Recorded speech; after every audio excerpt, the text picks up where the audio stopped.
Assalamualaikum sahabat-sahabat semua. Pernah nggak sahabat bayangkan seorang kakek renta berjalan pelan dengan tubuh gemetar, masuk ke showroom mobil mewah hanya untuk ditertawakan, dihina, dan diseret keluar seperti sampah. Sandal jepitnya compang-camping, bajunya lusuh, tapi sorot matanya menyimpan sesuatu yang tak biasa. Semua pegawai menertawakan, sampai satu kalimat keluar dari mulutnya. Kalimat yang membungkam seluruh ruangan. Namun sebelumnya bagi yang beragama Islam saya sarankan untuk menuliskan sholawat Nabi Muhammad agar kelak sholawat ini menjadi saksi untuk mendapat syafaat di akhirat. Like dan subscribe ke channel ini sangat membantu menyebarkan dakwah Islam dan menjadi amal jariah. Yogyakarta siang itu terasa membakar. Langit memutih. Matahari menggantung tinggi tanpa ampun. Suara klakson becak, deru motor, dan teriakan pedagang kaki lima bersahutan di antara hiruk-pikuk kota budaya itu. Di tengah kepadatan jalan Kaliurang, seorang lelaki tua berjalan perlahan menyusuri trotoar. Namanya Mbah Salim. Usianya lebih dari 70 tahun. Tubuhnya kurus, kulitnya legam terbakar matahari, dan matanya redup tapi jernih. Ia mengenakan baju koko tipis, celana longgar yang warnanya sudah pudar, dan sandal jepit bolong yang berbunyi pelan saat menyentuh aspal. Di pundaknya tergantung tas selempang kanvas kusam yang sudah menua bersama waktu.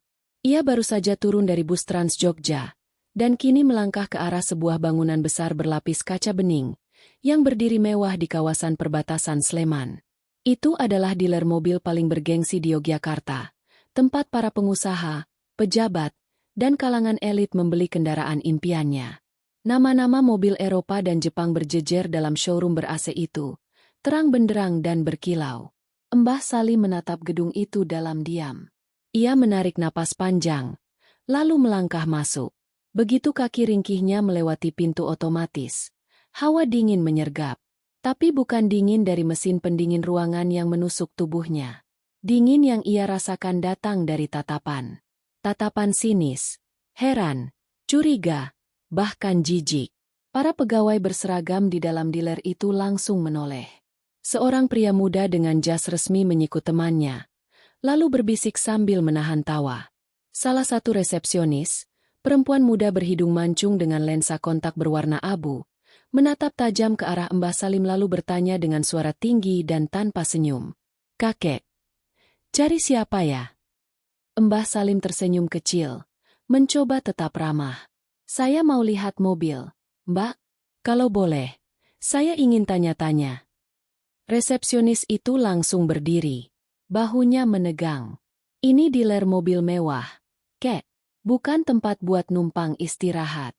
Di sini nggak ada mobil murah, loh." Mbah Salim tetap mengangguk tenang. "Saya paham, Mbak. Saya memang niat ke sini. Mau cari mobil untuk operasional kegiatan sosial saya. Kalau boleh, saya ingin tahu mobil putih itu muat berapa orang?" Tanya Mbah Salim sambil menunjuk ke salah satu unit SUV putih mengilap di sisi kanan ruangan. Seorang sales pria yang mendengar langsung mendekat. Ia terkekeh kecil, lalu berkata dengan nada mengejek. "Itu mobil premium, Kek. Harganya hampir 2 miliar. Biasanya yang beli itu rektor kampus atau pengusaha properti. Nggak bisa dicicil per hari, loh." Gelak tawa pecah. Beberapa pegawai lain ikut menoleh dan ikut tersenyum sinis. Salah satu dari mereka berbisik sambil menutup mulutnya. "Kasihan, pasti lagi halu." Mbah Salim masih berdiri. Suaranya tetap tenang. "Kalau ada brosurnya, boleh saya lihat? Kalau cocok, saya beli hari ini. Kalau bisa langsung dibawa pulang, lebih bagus." Sales itu menoleh ke teman-temannya lalu berkata keras, seolah ingin semua orang mendengar. Katanya mau beli cash.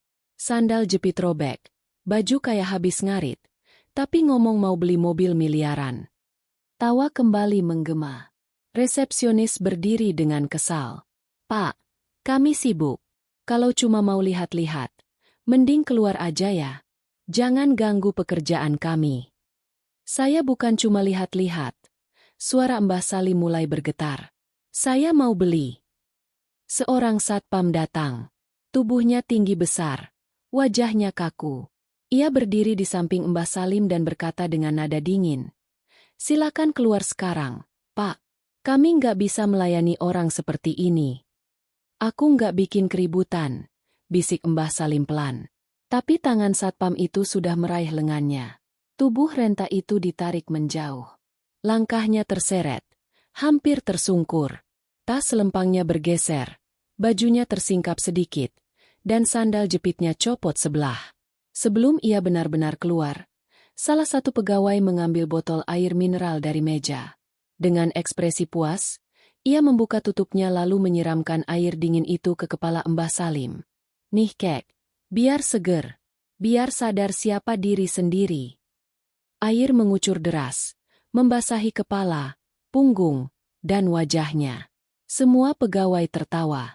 Beberapa diam-diam merekam dengan ponsel dari balik komputer. Tak ada yang peduli. Tak ada yang membela. Dan saat tubuh renta itu akhirnya terseret keluar dengan tubuh basah kuyup, tak satu pun dari mereka tahu bahwa satu kalimat dari kakek ini akan membuat seluruh showroom membeku dalam diam. Langit Yogyakarta perlahan berubah jingga. Matahari mulai condong ke barat, meninggalkan jejak panas yang masih mengendap di jalan-jalan kota. Tapi bagi Mbah Salim, siang itu tak hanya panas, tapi juga menyayat hati. Ia berdiri di pinggir trotoar, tak jauh dari perempatan lampu merah Gejayan. Tubuhnya masih basah kuyup, rambutnya meneteskan air, dan bajunya menempel dingin di kulit. Ia tak berbicara sepatah kata pun. Hanya napasnya yang memburu pelan, sesak menahan malu dan perih. Orang-orang yang lewat menatap sekilas, tapi tak ada yang benar-benar peduli. Dunia terlalu sibuk untuk berhenti pada duka seorang lelaki tua berpakaian lusuh. Mbah Salim duduk pelan di bangku beton dekat halte. Tasnya ia letakkan di pangkuan, dan kedua tangannya menggenggam erat. Seakan itu satu-satunya harta yang tersisa. Di balik kaca halte, pantulan dirinya terlihat. Wajahnya tua, kuyup, tapi tetap teduh. Matanya basah, bukan karena air yang disiramkan tadi, tapi karena kenangan yang kini mengalir dalam diam. Ia teringat almarhum istrinya. Teringat hari-hari saat mereka mengajar mengaji anak-anak kampung, membagikan sembako ke kaum duafa, membantu pembangunan musola kecil di pojok desa. Semua dilakukan tanpa pamrih. Semua dilakukan dengan tulus. Dan hari ini, ia hanya ingin membeli kendaraan agar bisa menjangkau lebih banyak saudara yang membutuhkan. Tapi niat itu dihancurkan oleh tawa dan hinaan manusia-manusia yang hanya memandang luaran. Mbah Salim tak menangis keras. Tapi air matanya jatuh, pelan, diam-diam, mengalir bersama peluh dan air siraman tadi. Ia merogoh ponselnya, sebuah model lama dengan layar retak. Jarinya yang gemetar menekan satu nama di daftar kontak. Raka, bisiknya. Tak lama, sambungan terangkat. Suara berat dan hangat menyapa dari seberang. Mbah, kenapa telepon jam segini? Mbah di mana? Suara Raka terdengar cemas. Mbah Salim menarik napas dalam. Lalu menjawab, "Nak, aku dipermalukan. Di showroom mobil itu. Mereka siram aku, tarik aku keluar.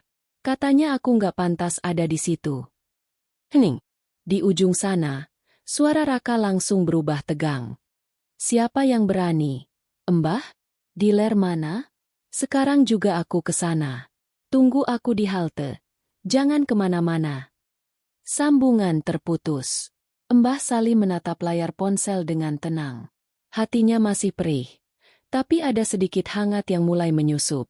Raka bukan orang biasa. Ia cucu angkat Mbah Salim. Sejak kecil diasuh dan dibesarkan penuh kasih. Dulu anak jalanan. Kini jadi pengusaha muda sukses di Yogyakarta. Pemilik beberapa usaha besar di bidang transportasi dan properti.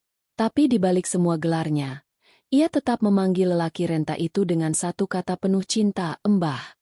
Tak sampai 20 menit. Suara mesin mobil terdengar mendekat. Sebuah SUV hitam berhenti perlahan di depan halte. Pintu terbuka, dan Raka turun cepat. Mengenakan batik lengan panjang dan celana bahan. Wajahnya tegas, sorot matanya marah. Ia langsung menghampiri Mbah Salim dan memeluknya erat. Tak peduli basah, tak peduli kotor. Pelukannya penuh kasih, penuh amarah yang ditahan. "Mbah, siapa yang berani ngelakuin ini?" bisiknya di telinga lelaki tua itu. Mbah Salim hanya menggeleng pelan. "Sudah, Nak, mungkin mereka gak tahu siapa aku. Tapi niatku hari ini, bukan untuk direndahkan." Raka menarik napas tajam. Ia menoleh ke mobil dan memberi isyarat. Dari dalam, seorang pria paruh baya turun. Tubuhnya tegap, rambutnya sudah sedikit memutih, namun wajahnya menunjukkan wibawa. Itu Pak Bram, sahabat lama Raka sekaligus pemilik dealer mobil mewah yang tadi dikunjungi Mbah Salim. Tanpa banyak bicara, Pak Bram menatap tubuh tua itu, lalu memejamkan mata sejenak. "Astagfirullah, ini kesalahan besar," ucapnya pelan. "Mbah Salim, maafkan saya. Saya gak tahu pegawai saya sekejam itu." Raka menatap Pak Bram dengan sorot mata yang tajam. "Besok kita ke sana. Semua orang yang mempermalukan Mbah harus tahu siapa yang mereka hina." Pak Bram mengangguk. "Besok pagi, aku sendiri yang akan antar Mbah masuk ke dalam. Biar mereka tahu, bukan pakaian yang menentukan harga diri." Dan malam pun turun perlahan di Yogyakarta. Tapi di dalam hati beberapa orang, amarah dan luka belum akan padam.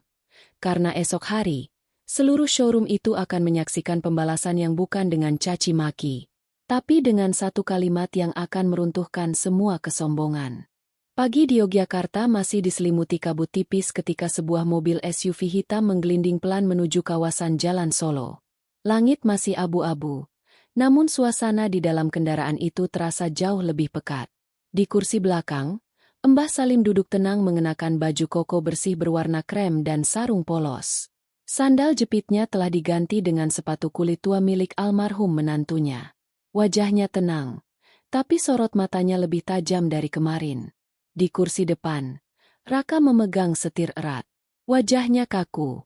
Di sampingnya duduk Pak Bram, pemilik dealer mobil mewah yang kini terlihat jauh lebih gugup dibanding biasanya.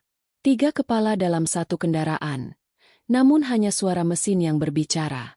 Sesampainya di halaman showroom, mobil berhenti tepat di depan pintu kaca.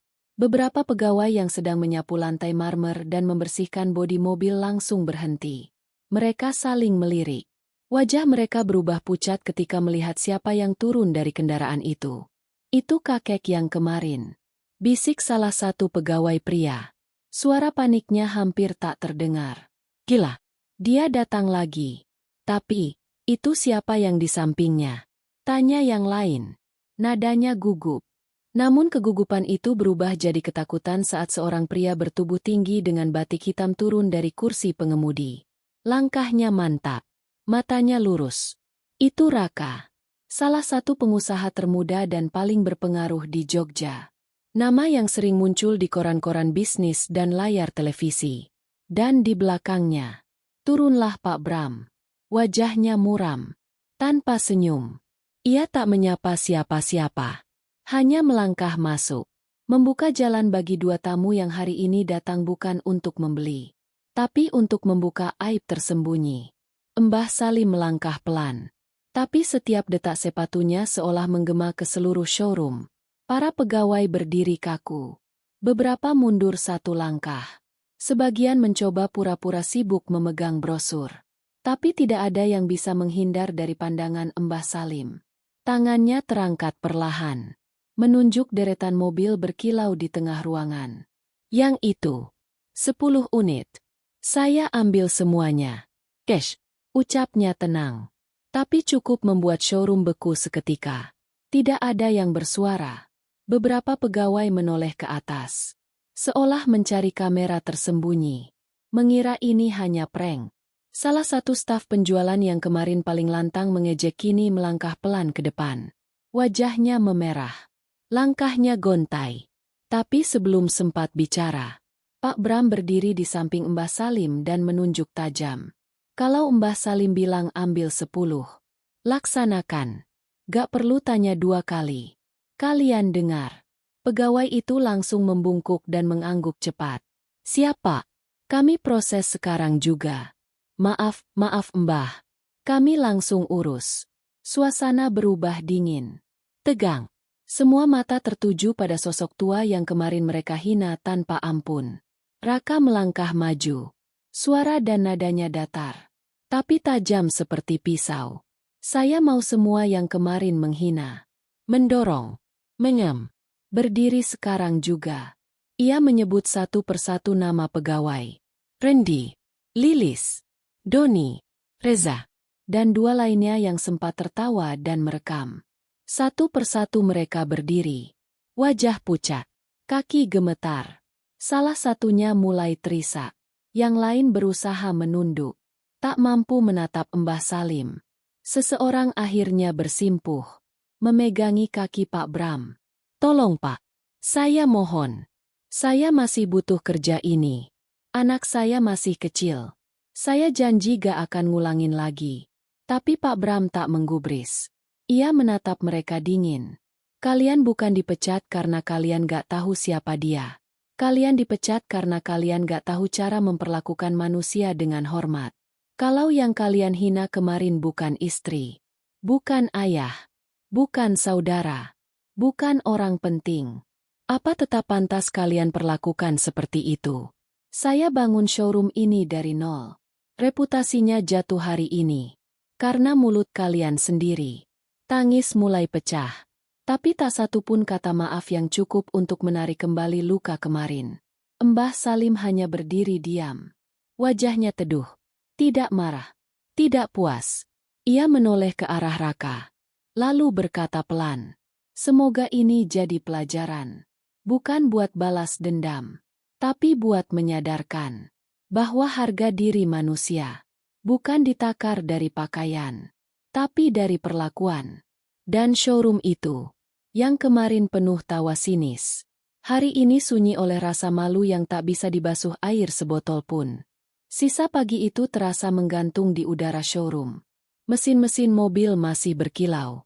Lampu gantung masih menyala terang. Tapi tak satu pun pegawai berani mengangkat kepala. Tak ada suara promosi. Tak ada senyum penjualan. Yang ada hanya detak jantung yang berlomba dengan rasa malu yang menyesakkan. Pak Bram berdiri di tengah. Wajahnya keras namun mata menyimpan luka.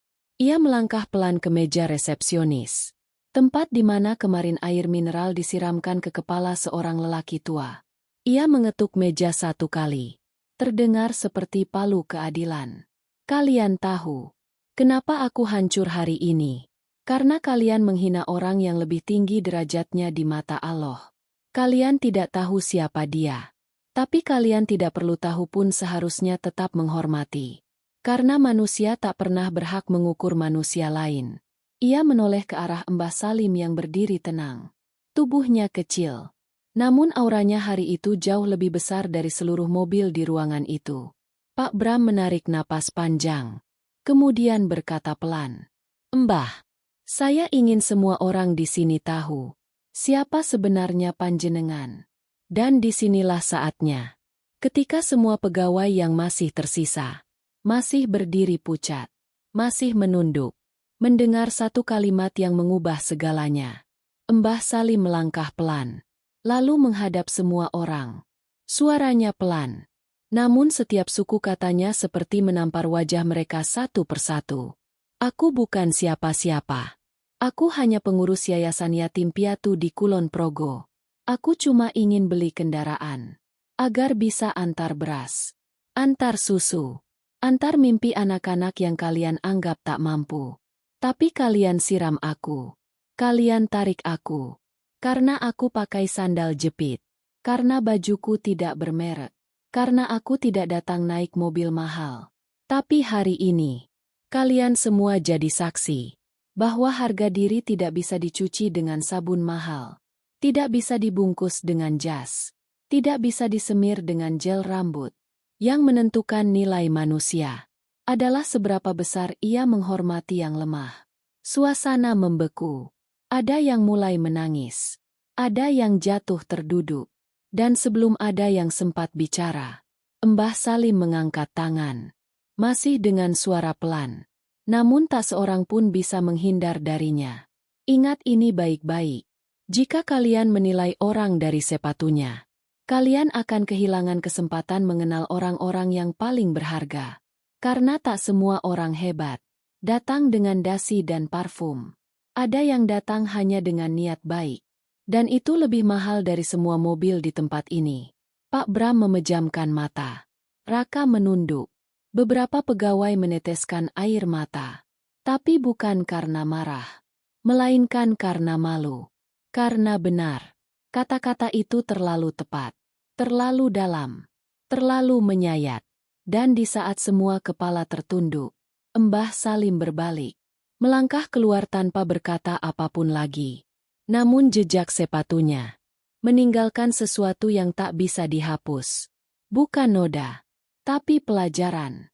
Dan pagi itu, dealer mobil mewah di Yogyakarta bukan lagi sekadar showroom, tapi tempat di mana satu kalimat dari seorang kakek telah membuat semua orang terbungkam.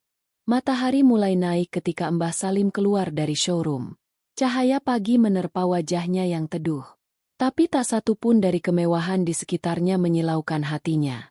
Langkahnya pelan, namun pasti, meninggalkan jejak di lantai marmer yang kemarin sempat basah oleh air dan hinaan.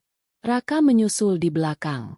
Ia tak berkata apa-apa, hanya berjalan mendampingi, menjaga, menghormati. Di depan pintu mobil, Pak Bram berdiri menunggu. Matanya sembab, bibirnya gemetar. Namun sebelum ia sempat meminta maaf untuk kesekian kali, Mbah Salim lebih dulu bicara. Sudah, jangan beratkan hati. Aku sudah maafkan sejak kemarin. Tapi aku harap, kejadian ini gak hilang seperti kabut pagi. Harus ada yang kalian ingat. Biar showroom ini gak cuma bersih lantainya, tapi juga bersih hatinya. Pak Bram menunduk. Terseduh. Saya janji Mbah. Saya akan didik ulang semua pegawai. Saya akan mulai dari cara menyapa, dari cara memandang, dari cara menghargai. Raka membuka pintu untuk Mbah Salim. Namun sebelum ia masuk, Mbah Salim menoleh sekali lagi ke arah showroom yang kini sunyi. Tak ada gelak tawa, tak ada sinisme, hanya diam dan pelajaran yang menggantung di udara. Dan saat mobil hitam itu perlahan menjauh, beberapa pegawai tetap berdiri di tempat. Tak bergerak, tak bersuara. Karena hari itu, bukan hanya pelanggan yang datang ke dealer, tapi malaikat yang menyamar dalam wujud kakek sederhana. Untuk menguji siapa yang benar-benar manusia. Dan siapa yang cuma memakai topeng etika. Di sudut meja resepsionis, botol air mineral bekas masih tergeletak. Diam, tapi penuh makna. Ia menjadi saksi bahwa yang diludahi hari ini bisa jadi pemilik hari esok. Dan tak semua orang yang disiram air akan tenggelam. Ada yang justru bangkit dan membuat mereka yang melempar terperosok dalam genangan malu yang lebih dalam. Beberapa hari kemudian, dealer itu berubah. Ada spanduk kecil di dinding kaca depan, berisi tulisan sederhana, tapi menusuk. Kami menilai pelanggan bukan dari bajunya, tapi dari hatinya. Dan di bawahnya, tertulis kecil, pelajaran dari Mbah Salim. Di hari yang sama, 10 mobil putih yang dipesan Mbah Salim dikirim ke halaman sebuah yayasan yatim piatu di Kulon Progo. Anak-anak berlarian menyambutnya. Wajah-wajah polos yang tak tahu apa-apa tentang dunia showroom, tapi tahu banyak tentang arti cinta dan ketulusan. Dan di teras depan, Mbah Salim duduk tersenyum, menatap kendaraan itu dengan mata berkaca. Ia tak butuh pengakuan. Ia tak butuh balasan. Cukup satu hal, bahwa kebenaran kadang datang dalam diam. Dan orang kecil yang diremehkan hari ini bisa menjadi cermin besar untuk orang-orang yang terlalu lama memandangi bayangannya sendiri.